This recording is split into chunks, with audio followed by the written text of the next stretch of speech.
Salut les amis, j'espère que vous allez bien. Donc, ce soir, je vais faire un petit résumé de notre soirée. D'un côté, on a eu le premier de la première ligue contre le dernier, donc Arsenal contre Southampton. De l'autre côté, on a eu le premier de la Ligue 1 contre le dernier de la Ligue 1. Des paramètres qui sont pratiquement similaires et pourtant des réalités complètement différentes.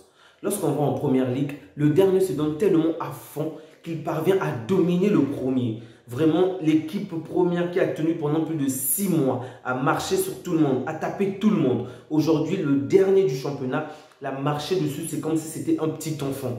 Il faut voir, le match se termine finalement par un score de 3 buts partout. En fait, Southampton a simplement pêché, on va dire, dans les 5 dernières minutes du match. Là, je parle du temps réglementaire. Donc, Arsenal revient au score, je crois, à la 88e minute à 3-2, 90e minute à 3-3. Vous vous rendez compte, ils étaient menés 3 buts à 1. Et jusqu'à la fin, il fallait que Arsenal tienne le coup et revienne au score 3 buts. Contre le dernier du championnat, je répète, l'équipe qui sera reléguée en deuxième division. De l'autre côté du Paris Saint-Germain, de l'autre côté de la Ligue 1, on a le premier, donc le Paris Saint-Germain, ce qui est normal, contre le dernier, Angers. Et regardez le match. Le Paris Saint-Germain s'impose 2 buts à 1. Il faut voir aussi de quelle manière on s'impose 2 buts à 1. Un match où le Paris Saint-Germain ne s'est même pas donné à fond. L'adversaire aussi ne peut même pas réellement te mettre en danger. Et c'est là que je vois juste le fossé entre la Ligue 1 et la majeure partie des championnats. Je vais même pas...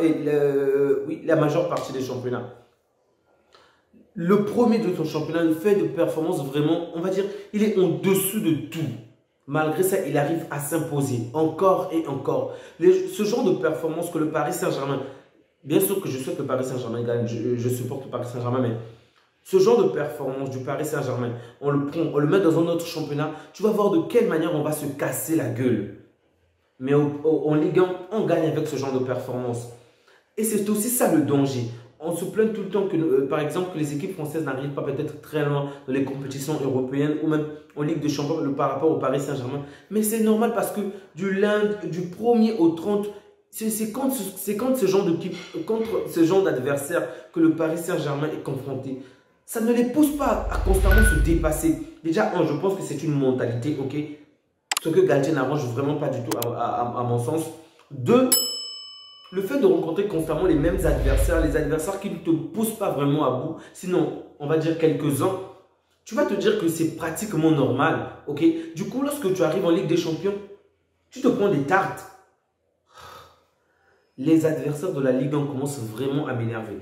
Il n'y a pas que le Paris Saint-Germain, parce que si je me mets à parler du Paris Saint-Germain, j'ai l'impression qu'on va répéter les mêmes choses qu'on a dit la fois dernière encore et encore. Le Paris Saint-Germain arrive à mettre, on va dire, une certaine pression en première période, marche sur l'adversaire, prend un certain écart, ensuite ne fait plus rien jusqu'à la fin du match. Devinez quoi? C'est la même chose qu'on a dit la fois dernière, les fois d'avant et encore et encore. Ok? Donc, c'est pratiquement la même chose.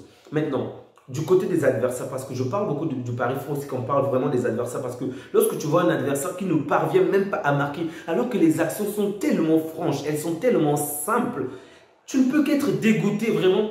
En tant que Parisien, tu es content parce que ton équipe est toujours devant, ton équipe va certainement gagner le titre, c'est une bonne chose. Mais en tant que fan de sport, tu t'ennuies. Vraiment, je me suis ennuyé. Une fois qu'on a mené 2 buts à 0, le match était mort. Aucune action réellement dangereuse des deux côtés.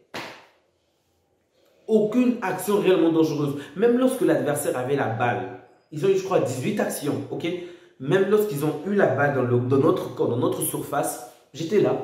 En fait, je ne m'inquiétais même pas. Je savais que s'il tire, ça ne sera certainement pas cadré. Et lorsque ça sera cadré, ça sera pratiquement une passe donnée au gardien. Et lorsque ce n'est pas dans ce cas, il va forcément tirer contre notre défenseur. Mais quelle déception! En fait, le fossé est trop grand entre le premier et le dernier. C'est vrai, on va parler en termes de financement. Ce n'est pas du tout la même réalité parce qu'en première ligue, c'est du farotage. Donc, on jette de l'argent par la fenêtre. Ok, c'est vrai. D'accord, pas de souci. Sauf que si toutes les équipes investissent autant, donc c'est normal que, on va dire, le niveau puisse être comparable entre ces équipes-là. Donc, ce qui veut dire qu'en Ligue 1, bien qu'on n'investit pas autant, ces clubs qui investissent, donc les clubs de la Ligue 1, on va dire, sont financièrement pratiquement pas stable, je veux dire équitable, ok? Ce qui veut dire que entre eux, ils doivent avoir un meilleur niveau, on est bien d'accord. Mais lorsque tu vois une équipe qui réalise plus de 23 défaites, mais c'est choquant. Et un match tellement important chez lui, contre le premier du championnat, je répète, ici le premier n'est pas brillant, ok?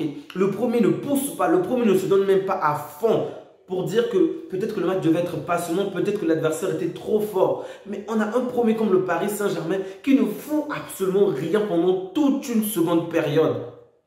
Vous avez 18 actions, vous ne parvenez pas à marquer. Et même le but, il faut le voir, ok, ils ont réussi à marquer un but. Mais ils auraient pu faire plus, ils auraient pu marquer 3 buts, 2 buts, 3, 4 buts avec ce genre d'action. Galtier, j'en peux plus de Galtier. Je faisais partie de ces personnes-là qui pensent qu'il faut lui donner du temps et je suis d'accord. Pour moi, s'il avait même une autre attitude, l'accorder du temps ne m'aurait pas posé de problème. Mais lorsque tu vois sa gestion de l'effectif, tu ne peux qu'être en colère.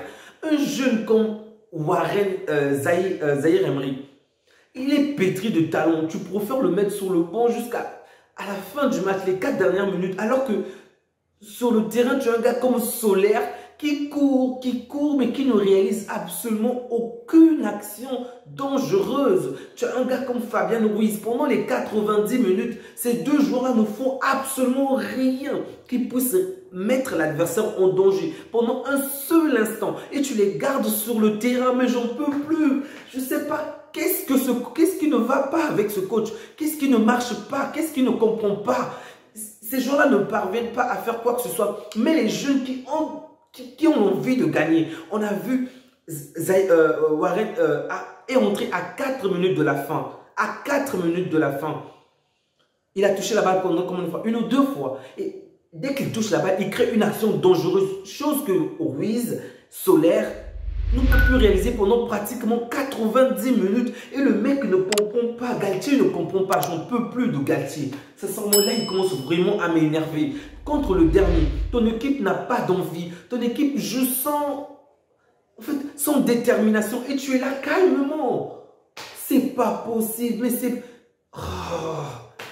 Je comprends. Au fond de lui, je me dis qu'il est dégoûté. Il veut s'en aller. Bon, c'est la fin du championnat. Il doit avoir son titre. Il attend juste la fin.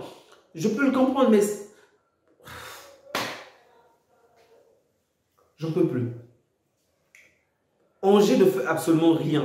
Si tu ne veux pas sortir ces milieux de terrain que je viens de citer, sors Messi, sors Mbappé, juste pour que ça marque au moins les esprits, comme quoi tu as une certaine domination dans ce club-là. On va dire un certain pouvoir. Déjà qu'on te reproche que tu ne fais pas jouer tes jeunes Titi, un match où ton équipe domine l'adversaire largement, l'adversaire ne fait absolument rien de concret, rien de dangereux. Tes attaquants s'en foutent pratiquement, se désintéressent même du match. Quant à tes milieux, ils sont inexistants, ils ne sont pas du tout là. Au lieu de profiter de mettre des jeunes qui ont l'envie, qui font la différence, tu les gardes. Et critiquer, je peux comprendre, Pardon. Mais Warren, vraiment, pour moi, pour tous les jeunes, on peut les laisser tous dehors, les Boutiabou, qui. Mais ce petit-là mérite vraiment d'avoir plus de temps de jeu. Parce que ce qu'il fait est juste exceptionnel. Et j'aime le Paris Saint-Germain, mais je pense qu'il doit lui aussi partir. Il sera bientôt comme Simon qui est en train de faire de bonnes choses. Après, le Paris Saint-Germain va vouloir le rapatrier. Ce qui n'a vraiment aucun sens. Aucun. Oh, Galtier me déçoit, il me déçoit à mort. Là, je ne vous parle même pas du jeu, je ne vous parle même pas de la qualité des performances, je ne vous parle même pas de ça. La mentalité sur le banc de touche, elle est morbide, elle est terne. C'est comme s'il ne s'intéresse pas lui aussi au match. En fait, lorsque je vois les joueurs qui ne se donnent pas à fond, c'est juste le reflet de notre banc de touche, en fait. C'est juste le reflet, tu vois. Les gars allaient s'entraîner depuis la 45e minute, faire de l'échauffement. Je te dis qu'ils vont certainement rentrer le plus tôt possible, ok? Lorsque tu vois les performances des joueurs qui sont sur le terrain, tu te demandes, mais qu'est-ce que Galtier fait? Pourquoi ils sont autant en train de s'entraîner à l'extérieur, alors que sur le terrain, rien d'impressionnant nous est proposé, rien du tout. Sincèrement, ne regardez vraiment pas ce match. S'il faut voir le match, regardez les 26 premières minutes, je ne sais pas, ou les actions des débuts. Ensuite, zappez, parce que vous n'allez rien manquer, absolument rien de ce match. Ce jeu m'énerve. Sincèrement, je suis dégoûté maintenant de voir les matchs du Paris Saint-Germain. C'est que par amour qu'on voit ce club, mais sinon, j'en peux plus vraiment. Et ne me parlez pas de Zidane. J'entends parler de Zidane, pardon. J'ai l'impression que les présidents, les Qataris sont devenus, je sais pas moi, comme des masos ou des amoureux qu'on a tellement fait du mal qu'ils n'en peuvent plus. En fait, c'est comme en amour, je sais pas moi. Tu aimes une personne et la personne sont peut-être à te prouver carrément que ça ne marchera jamais. Ce n'est pas la peine d'insister encore et encore. Ça ne marchera pas avec Zidane. Zappez le dossier vraiment, zappez. Passez à autre chose. Ce n'est pas du Monopoly où tu as forcément, c'est parce que tu as énormément d'argent que tout va marcher de ton côté, vraiment. Zidane nous a prouvé tellement de fois qu'il n'est pas intéressé par ce projet-là. Il veut aller à la Juventus. C'est son choix. Passez à autre chose, vraiment. Il y a des coachs qui sont libres en ce moment. Recherchez Nagelsmann, recherchez n'importe qui. Mais s'il vous plaît, arrêtez de supplier Zidane parce que ça énerve encore de voir les supplier tout le temps des personnes alors qu'en arrivant dans cette équipe, ils vont encore rien foutre de bon. Parce qu'ils ne sont pas réellement intéressés par le poste. Bref, une énorme déception. Pour moi, ce match, c'est déception, juste déception. Mbappé a claqué un doublé, bravo pour lui, il est devenu le meilleur buteur. Messi, une fois de plus, s'est prolongé parmi les passeurs. Ok, bravo pour lui, sans aucun doute. Mais lorsque tu vois la performance collective, je suis déçu. Peut-être la seule, on va dire, et même là, je ne suis même pas rassuré. Voir notre défense, c'est juste la défense qui a, on va dire, a fait son taf. Sauf que je ne peux même pas bien, on ne peut même pas réellement les évaluer parce que l'adversaire n'était juste pas de taille. Bon sang. Donnarumma qui sort généralement un tout petit peu sale. Le mec, il est propre. C'est comme s'il est passé devant. Il est passé par un pressing alors que il n'a rien eu de dangereux. Rien du tout. Oh. Bref. Merci à vous. Merci à vous vraiment. Qui continuez à soutenir cette chaîne. Qui continuez à propulser la chaîne vers l'avant. On continue à être ensemble. Vraiment, prenez bien soin de vous ainsi que de vos proches. Que Dieu vous garde. Au revoir.